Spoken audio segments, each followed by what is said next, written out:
It's been a while. Rx7's come together pretty well. Since the last video, it's been quite a lot of progress, so I'll just walk through it slowly. HID H1 headlights. These are from Morimoto. And this video you're going to see fuel system, part of the interior done, the plans for the new motor, stuff like that. So it will be longer than I expect, actually. Probably like 10 minutes. So, oops. Fuck it. Let's go. So, first things first. I have a new 9180 EFR. So, I went with the 105 turbine housing. It made sense because it fit better. The EMAP should still be nice and relatively low for this configuration. The new motor is going to be a semi-peripheral street port. And so right now I'm going to be taking off the manifold. All my heater piping and everything's done here, but the manifold and downpipe will be taken off, final welded. The manifold itself is going to have a O2 bung relocated a little bit for better fitment.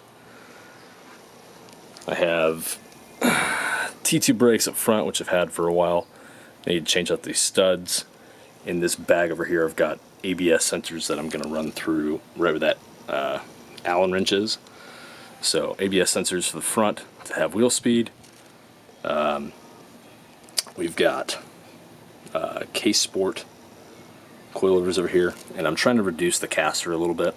I'm going to be using actually both top and bottom adjustable bolts there to really help refine alignment for the front of the vehicle. This is an FC front subframe. So let's see, moving back to the car, I guess probably haven't seen any of this. So all the sound deadening is done up to pretty much where the carpet is. Tons of different layers for mass-loaded vinyl, for like Amplifier Pro for the butyl stuff. I'm going to do some polyfill on like the speakers and such. I'm ending up doing a 4-way speaker, which is a beryllium 1-inch tweeter from CDT. They're 2-inch Unity 8. They're 4 inches, which will go right in the factory configuration right there. Let's see. And then the 6.5 that I'm probably going to knock into the door. Trying to see where I can put it to where I can have enough room from the handle. So it's probably right about there. The ECU is in. You guys probably haven't seen any of this, but it's on my Instagram. So ECU is placed, drive-by-wire is placed, that brackets by Cooper weight. You can get it at Elite. Then I have my PMU for the front. So that configuration's right there for all the engine bay electronics. That'll be handled off that PMU. The rear, you're going to see these wires where they're going to in a moment. That's pretty cool. This is my 4-link setup you guys have seen before. Battery box is mounted. I'll put the amp in here soon. This is also another hint as to what's over there. I'm going to finish the sound deadening and all that stuff in the back once I have all my rivets and stuff finalized, so I can paint it and seal it and do that all properly. Make sure it lasts. Alright, moving outside the vehicle. Another shot of the battery box. It came out really cool. So all this stuff, when it's all installed, you won't see anything that I've done to the car. That's almost as sleeper as I can make it. Alright, now, here's where all the money is. Sadly, this rotary life, you guys already know this, but this is where all the expense comes from. So, this is my 4-link with double adjustable Verishock coilovers that change the spring rates from 200 to 110 in the rear. Turbo 2 brakes, which are the vented in the rear. And now, if I can get it up there, there we go, okay. Here is my fuel system. Now, what is unique about this? So, this tank has their inlet outlet right here.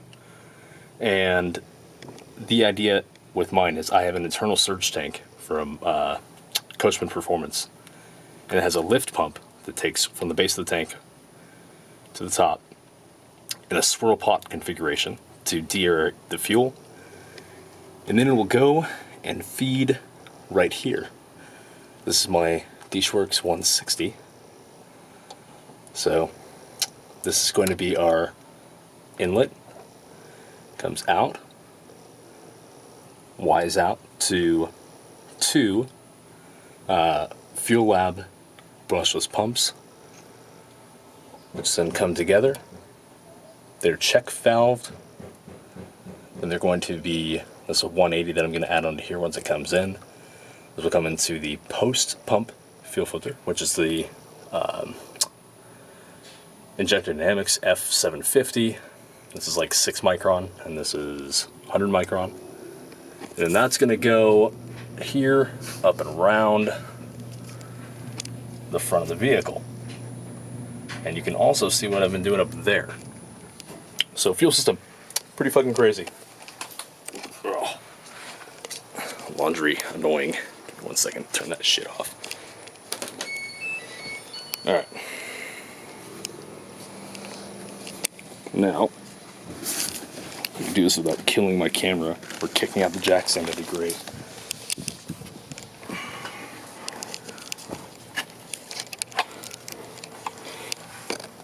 So, my custom spec clutch came in. That's for a T56 going into 13B. You see the downpipe, you see the manifold, the wastegates, how it's going to be configured. The downpipe is going to be a 4-inch wide out to a dual 3-inch oval. And those are going to run almost flat bottom all the way through the base of the car. So, that's a game plan there. Show you guys a little bit of the wiring.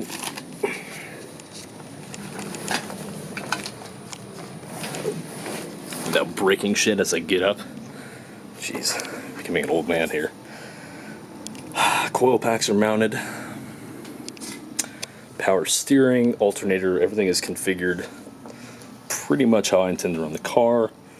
This is the front chassis harness, which I did all Deutsch connectors where I could. I'll be using the Series 5 CAS, my custom trigger wheel, which is a 60 point for RPM. When the intake manifold's on, it's drive-by-wire. You guys have seen that before.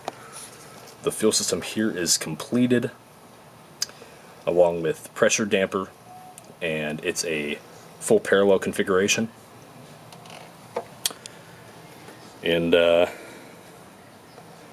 let's see, brake booster, delete.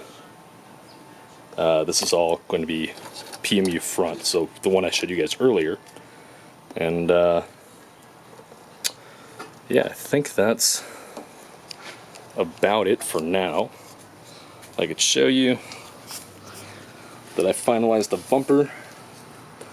Kind of did this little bend up there. All the oil cooler, the wiring, all that's configured. These are for the two hanging ones right here, are for the horns. And also did my front LED turn signals. And yeah, that'll be it for now. I'll check them in with you guys soon and hopefully keep these a little bit more updated. But that is the like Snob X7, whatever you guys want to call this thing. Crazy first gen beast of a car. Cheers. This is RGHTBrainDesign, and I'm out of here.